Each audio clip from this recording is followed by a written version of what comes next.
Elterngespräch früher, vor der Weihnachtszeit. Ich hab gedacht, ich bekomme kein Geschenk nicht mehr über. Ich habe mir so unglaublich in die Hose geschissen. Ich weiss ja, was ich für Noten schreibe und ich habe zum Glück nicht jede müssen abgeben.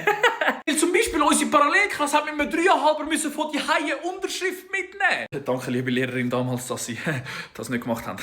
Ich komme also dort an, die Lehrerin macht die Tür auf, meine beiden Eltern links und rechts von mir. Oh, grüezi, Herr und Frau Lisser, schön, dass Sie da sind. Meine Lehrerin plötzlich voll lieb. Ich habe die Welt nicht mehr verstanden, wirklich. Dann in meinem Kopf, es geht ab, wann kommt jetzt die schlechte Nachricht, wann kommt die schlechte Nachricht. Dann fängt sie an, der Max ist ein ganz schlimmer, schreckt nicht auf, ist respektlos, ich schon am Warten, bis meine Mom sagt, was? Und dann ist es passiert. Sie alles am Positiven erzählen. Ja, der Max engagiert sich gut, ist gut in der Zusammenarbeit. Aber, und dann, ach du Scheiße, der Blick von meiner Mutter, der hat mich schon gebracht. Sie so, bei mir im Sohn gibt es ein Aber. Max, was los?